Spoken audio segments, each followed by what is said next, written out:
Hey guys, welcome back to Driver 88. Today we've got quite a different sort of vlog for you guys.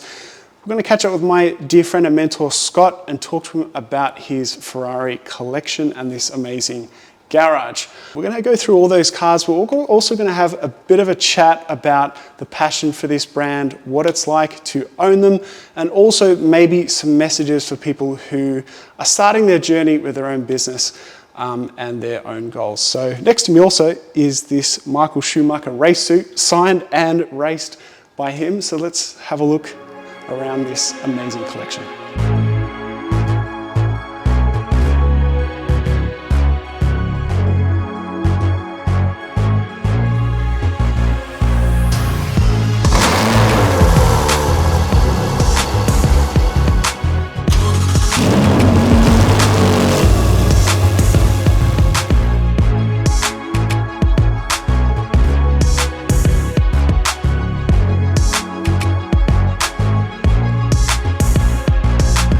So I'll quickly take you around. These two cars are very special Ferraris in matte colors, Alumino Opaco. The TDF, it's one of the few TDFs that's actually used, driven and tracked, which I just love even more. This Pista here has pretty much every single piece of carbon in Lucido red. The interior, as you'll see in a second, is exquisite. The details are incredible. That's one thing I really love about Ferrari, is how unique you can make each car. And seemingly lately everyone is competing with each other to make the craziest specs of these limited vehicles. They look incredible together. The TDF now has been superseded by the F12 Comp. I think the TDF will go down as probably a prettier car. The hark back to the 275 GTB at the rear with these sort of gills, just incredible. On top of that, we have the race car behind us. So the 488 Challenge Evo, and of course you need a daily car. We did a full review of this car and drive of it in another one of our vlogs. It's the Lusso in black behind us.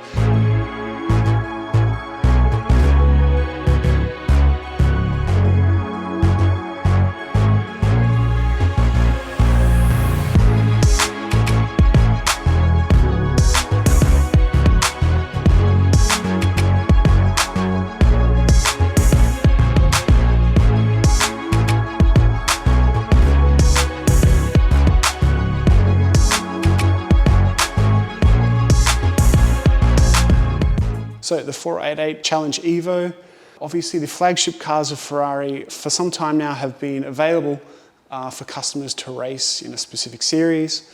This is sort of, I guess, the introduction to a motorsport vehicle.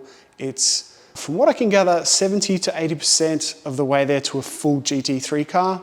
You've got similar power, but aero, ABS, and your other amenities in the vehicle are different than a GT3 car. Just not quite as extreme, but I'm sure much more than enough for most people.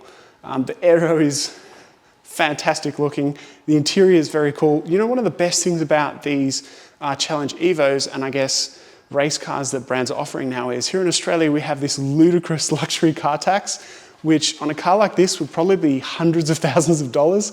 And because it's not on the road, you don't have to pay that. So it's a bargain supercar for the track, basically. Now, of course, most car man caves need to have a special sim to practice so that you don't always crash your Ferrari on track. This SimWorks system altogether about 45,000 Australian dollars. Next year, I really want to get into a bit more lap time work. Once I get my license back, I'm not sure what car we'll be looking at.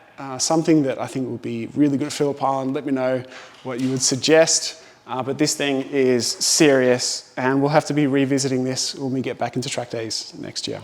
Now, as we look across these vehicles, we also have a Pura Sangway coming to probably replace the Lusso, and we're going to be heading to New Zealand in the next couple of weeks with Ferrari for an ICE experience with the 296 as well. So now we're going to have a little bit of an interview with Scott, talk about his experience with the Ferrari brand and the passion, as well as maybe some insights into his own life. So please enjoy. Good to go. Hey, Nick. Hey, Scott. How are we? Even though we've been talking for 2 hours. Scott, welcome back to the channel, mate. It's Driver 88. We're going to talk to Scott, I guess, briefly about the stories behind these cars. And I kind of wanted to start maybe with you. What was your first car and why Ferrari? There's 4 here, some or one on the way at least that we know of. Where did that sort of journey begin? And then maybe we could also talk about part of Scott's career, the business that he built, and the dream of building this sort of mixture of vehicles behind us. The first car. Tell me about that. My first car. Yeah. Let's start at the start. My first car was a 1962 Ford XK Falcon. XK. XK doesn't ring a bell. Complete with Venetian blinds in the back. Nice, yeah. Yes. Bench seat in the back. And the world's smallest engine block. Yep. Which seemed to be apart more often than it was together. Yeah, fair enough. Yeah. Fair enough. But it was a good car. It was a cool car. I wish I still had it somewhere. And it was sold by my father, who was a car dealer, had his own car dealer business. Sold by my father to my grandmother on my mother's side, who handed it down to my uncle, who handed it down to my aunt, Wow, who handed it on to me. Awesome. So it's like a 4th hand-me-down Ford. It was. That's excellent. It was a great car, a lot of character. I'll show you a photo of it later. Yeah, we'll put it up now so you can see it. And I guess when did the interest or the first exposure to the Ferrari brand or the dream of even owning a Ferrari sort of transpire initially? The first exposure to the Ferrari brand, I couldn't put an exact age on it, but it would have been single digits. Okay. So my father collected a series of books. There's a book that comes out every year called Automobile Year. I'll pull one out for you later. And every year one of these would arrive. We had a big bookshelf full of them, but there'd be one arrive every year. And half that book was the summary of the Formula One season. Okay. And the other half of the book was all the prototypes and cars that were released in that year. Cool. So I would sit there and it was like reading the Bible for me. It was like, oh my goodness, look at that car, look at that car, look at that car. And my father was an Alfa Romeo dealer. He was one of the first dealers to bring Alfa Romeo to Australia. Cool. And so we had a different car in the garage every couple of weeks. But my father's father, he was a Chrysler dealer. So cars were very much a part of our lives when we were young. Yeah. And for me, though, there was something very romantic about the Ferrari brand. Niki Lauda featured very prominently in my childhood years as one of the great drivers. Yeah. So there's probably Lauda and Jackie Stewart, who were the big names for me and stuck in my mind. But in terms of a brand, the story of Ferrari for me had the most romance attached to it. Yeah. Yeah. And all my life I've loved the story of Ferrari. I've loved the passion and the vision and, competitiveness as well, I guess. They have been ever present every year. Ferrari's been there. Yeah. Not every other team's been there, but every year Ferrari's been there. Yeah, it's particularly, F1's obviously financially brutal and takes no prisoners. And to keep a brand going for that long is obviously a testament to many, many things. So I love the racing pedigree of the company.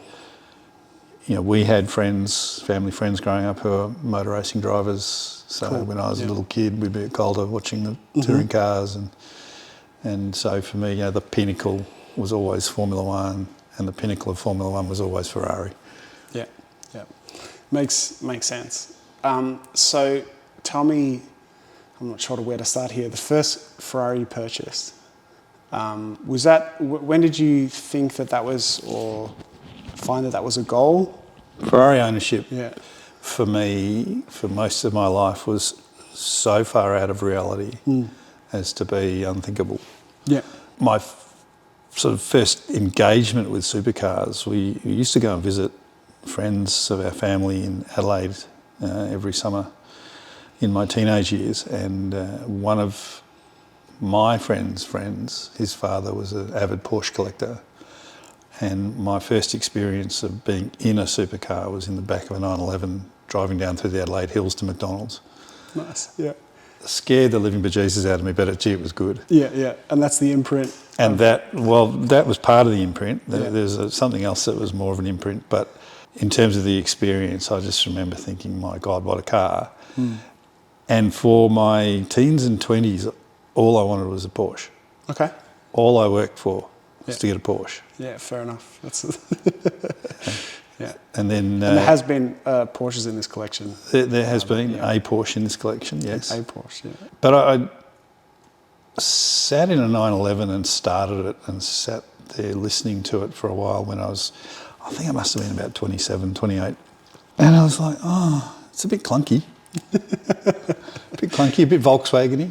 But that's part of the appeal, I think, is the mechanical nature of sitting close to the engine. I like that. That's true. And look, you know, now with the infinite years of maturity I've got, I can appreciate Porsches they are a masterpiece of engineering, no question.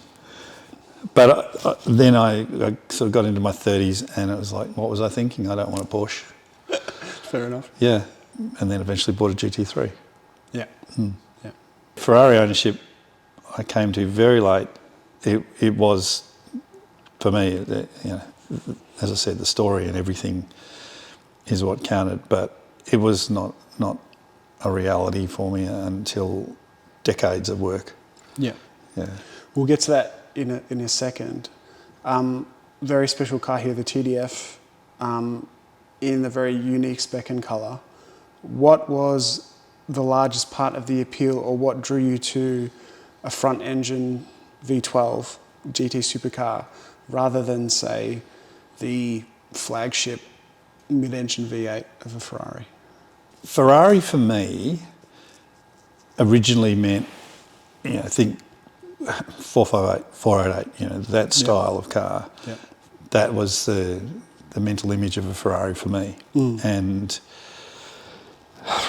a decade ago, I was down in our local shopping strip here getting the bread and milk, and there was an F12 Berlinetta parked there. Rossa Corsa, of course.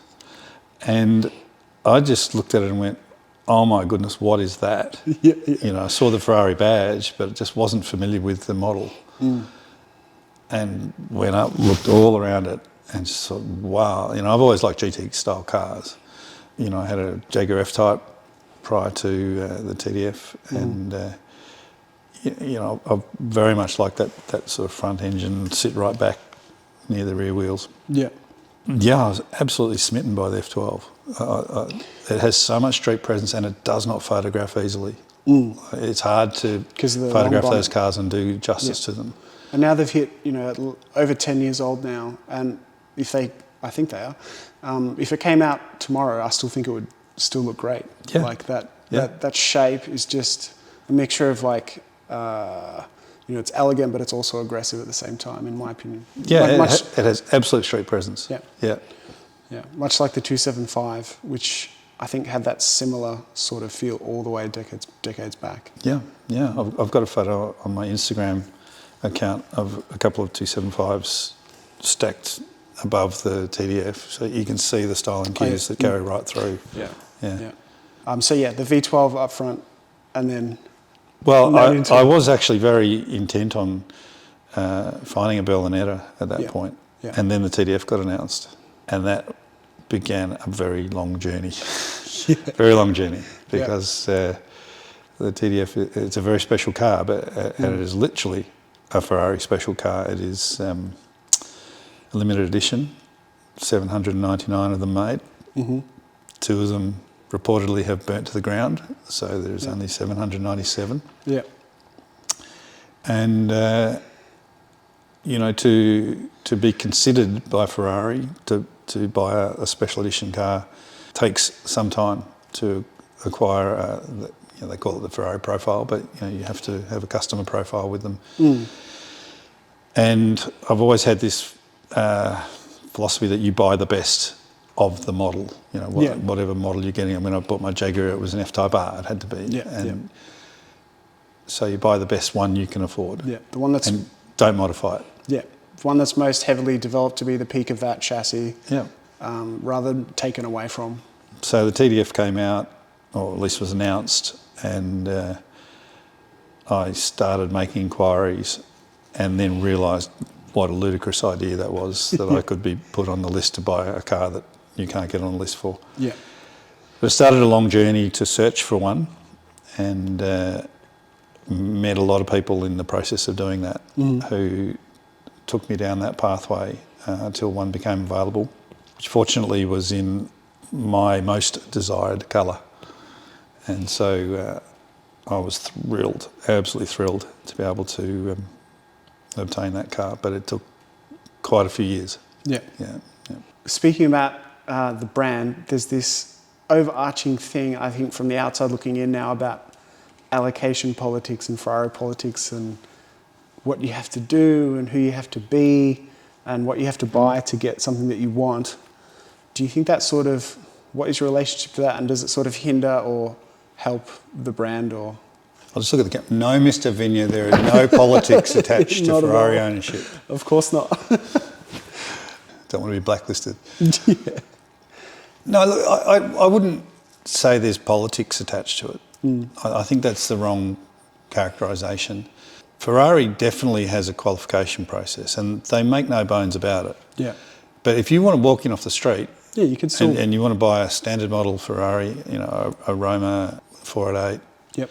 yeah, that's not a difficult thing. You know, and if you want to buy a brand new one, you need to understand, you know, you're in a list. It is a very sought after brand, and so you know you need to understand that you're in a list. You know, it took me years to buy my first Ferrari. I don't mean years to get there. I mean from the time I made the decision, it took me years. Yeah. And you know, if you're not prepared for the wait, maybe you should buy a Mercedes or something. Do you think maybe that sort of that arrogance and like following the rules and all that stuff is maybe overblown from the outside? Yes. It's actually a lot friendlier Absolutely. than people think. Yeah, you know, I know two dealer principals for Ferrari in Australia. Yeah. Both of them are absolute gentlemen. Absolute gentlemen. Yeah. And I could not speak too highly of them. So I genuinely don't think there is politics associated with buying a Ferrari. Yeah. There is politics associated with owning a Ferrari. Okay. And that is more between customers. Yeah. Some customers, I think, are defined, or you know, their own identity is defined by their Ferrari ownership. By the brand, yeah. And some people own Ferraris because they love Ferraris. Yeah. Yeah. It's definitely, it's definitely seen from the outside. I think as it's easy to judge because there's those fanatics that like just allocate them their personal selves to just a brand and owning something. Yeah. Causes a lot of criticism. That's true. But I think that's with a lot of brands though. Yeah. And I do genuinely feel that it is a family of sorts. I think, you know, for me personally, I really love the involvement with the brand. Yeah. But I think the people that struggle with aspects of doing business with Ferrari are because they think, you know, well, I own a Ferrari, so I deserve some sort of attention. It's like, well, yeah, but there are lots of other people that own Ferraris too. Yeah. And there are lots of people that own other magnificent cars too. Yeah. You know, so I think your view of Ferrari can be coloured by your own personal biases. Yeah, sure. Yeah. With the ownership of the cars, we've got the Lucia here, obviously something to be used often, the two limited cars, and then the Evo behind us. Yeah. Tell me about your experience going from taking a supercar on track to delving into something which is close-ish to a GT3 car, and how you've gone learning how to use aero and slicks. Again, you know, interesting because I think every car needs to be driven on a track to understand it. Yeah. I don't understand this obsession with supercars on main streets. Like, it's so boring to drive. It's actually just the worst experience to drive a supercar on a main street, waiting in traffic, stopping and starting. It just feels like you've wasted your money. I guess. Well, I think you're missing something. Oh yeah. Yeah. If you you know, if a car is an appliance to you, like a Tesla, then, you know, it gets A to B, and why take it to a track? If that's your experience, is that it's just there to be utilitarian. But if you're a car enthusiast, you need to go to a track or a rally circuit or whatever. You know, every track day I've ever done, I started doing track days early in my car ownership years of Subarus. I had 9 Subarus. And, you get to understand, okay, well, WRX is understeer on tracks. Yeah. They're awesome off-road. And it's the same with the Ferraris. You know, when I bought my TDF is my forever car, right? Yeah. A lot of people are stressed about putting kilometres on supercars, and I don't understand that either. But, you know, I'll never sell my TDF. So, well, not before I'm an octogenarian. And so my intent from day one of ownership was, I'm going to track that car. I want to know what it's about. And of course. Have these mental images of Chris Harris going sideways in the yellow TDF. And, for sure. And not that I ever have done that. Yeah. And too many limited Ferraris are just not tracked or used as they should be. Correct. Which is, well-known sort of thing. So my first experience not the very first, but one of the early in the ownership of that car, we took it to a track day. Yeah. And stretched its legs, and the brake pedal went a little bit long on the main straight when I came into the first hairpin corner. And I was terrified, thinking, oh my God, I'm going to put my TDF in the sand day one. Yeah. And I turned it in and it just stuck. And I went around the corner and I could not believe that Ferrari could make a car do that. Yeah. It was the most amazing experience. So, I've tracked the TDF on occasions. And the Pista's been there as well? The Pista has been on the track. Yeah. The Pista is my wife's car, so I treat it respectfully. She tracks it harder than I do. Yeah. But we don't thrash the street cars around the tracks much anymore. Yeah. I've never tracked the Lusso. I have no intent to track the Lusso. I did take it on a sort of a tarmac rally style touring event. Yeah. Where we got to give it a little bit of a push. But it's a heavy car. It's a different style of driving. Still a magnificent car to drive, but it's different. What's the number one takeaway from, do you think, now spending a year or so taking the Evo on track? Yeah, it's coming up to 2 years actually. 2 years. It'll be 2 years in October since I've got that car. I think, in my personal opinion, and others may disagree, but once you have a proper race car, style car, you never go back to tracking street cars. Yeah. Now, I just made an instant liar of myself because I did take the TDF on track last week. But they are chalk and cheese. The thing that amazed me is just the sheer amount of mechanical grip. Before you even explore the aero side of it, just the mechanical grip that you get from proper race suspension, slick tyres. It's mind-blowing. Yeah. Yeah. And then you start pushing it and then the aero kicks in and you go, oh, wow. Yeah. And then you realise that you need to actually, it's like a physical event now. You need to prepare yourself or be in the right place or have a stronger neck, etc., to actually reach anywhere near the limits of a Oh my God, I remember getting out of that car after the first day I tracked it. Yeah. And thinking, how do those F1 drivers do it? Yep. Like, years and years. Not just a couple of laps, but 70, 80 laps at full noise. It's crazy. They're just superhuman, those guys. So that's the cars. I'm not sure where to start with this, but you're a person who built something yourself over a period of a number of decades and have sort of built a life for yourself. After that, it's brought you obviously lots of nice things, not the most important things, but nice things. What were you? I'm glad you said that. That's true. They're not the most important things. No, of course not. What would you say over that period in building something, building a business? What are some of the main traits or main things that you could talk for a long time, but main things that you took away or that advice you would give to someone who was at the start of that 20, 25-year journey? I think the first thing you have to do is ignore the naysayers. Yep. There are a lot of people who tell you why you can't do things. And you have to start with this idea of, well, why can't I do it? Yeah. So, you know, I think the first thing you have to do is ignore the naysayers. There are a lot of people who tell you why you can't do things. And you have to start with this idea of, well, why can't I do it? You know, so, you know, I think the first thing you have to do is ignore the naysayers. There are a lot of people who tell you why you can't do it. call it self-belief or naivety or arrogance or a combination of those things. But why not? So there's got to be that sort of starting point of, well, I'm going to do it. When we built our company, no one was doing anything quite like we were doing in that space, and it wasn't that it couldn't be done, it's just no one had done it yet. And I think a lot of things are like, well, just because no one's done it before, it doesn't mean you can't do it now.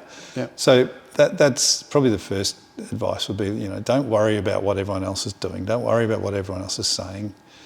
Back yourself and have a go. And then once you do, that's when focus. That's when lots of other traits need to come into play then. I'm assuming, I guess, a level of perseverance, patience. Perseverance is important. I do speak to a lot of people who are contemplating starting their own business, and my first comment is always, why would you do that to yourself? Because you do have to have this element of masochism. Sacrifice. It's a really rocky roller coaster journey. Building a business, and it's not for everyone. And there are many. People say, "Oh, but I want a supercar, or I want a yacht, or I want a holiday house, whatever your thing is." Well, there's many pathways to that. Not all of them are starting your own business. No. And that's in fact, starting your own business is probably one of the longer pathways to it. You could always just ask people for money. Some people do that. Some people sell raffle tickets. And, I guess also, and that's short-term motivation. I don't think I could ever put a car on my wall that would only keep me motivated for a week, I think. I think it has to be something much more internal to either want to compete or want to create something of value or want to help someone or with a product or a service or something like that. There is a value in knowing your why. I think not a value, actually. I think it's absolutely critical that you know your why. Sort your priorities out. Understand what I'm talking about your life priorities. What's important to you? It might be, no, I'm not even going to list them. There are many things, and I'd be biased if I listed certain ones. But understand your why. There's this great movie, City Slickers, with Billy Crystal in it. And he's out on a cattle drive across America. And Jack Palance plays this old cowboy, Curly. And they're having this hard time of it because Billy Crystal's being dragged through the mud and all sorts of things. And he's on the verge of breaking down, and he says to Curly, I don't understand this, I can't understand what this is all for, what's the meaning of life? And Curly says, the meaning of life's all bullshit, it's easy. He said, what do you mean? He said, the meaning of life's just one thing. He said, well, tell me what's the one thing? And he says, that's what you got to work out. And I think that is one of the most poignant things that's been said in a movie, is you just got to know what your one thing is. The meaning of life is to find meaning. It's a little bit of, well, partially, it's Viktor Frankl sort of thing as well. And it's just different for everybody. But once you do figure out your priorities, it makes decision-making really easy. Everything just becomes very crystallised, and then you can say, well, does this support my priority stack? Does it support my goals? Very good. Thanks, Scott. Thanks again. Thank you for watching. I hope you got something out of this conversation rather than just cars, because that's what we wanted to bring you this time. Otherwise, this is Driver 88, and we'll see you next time. Thanks for watching.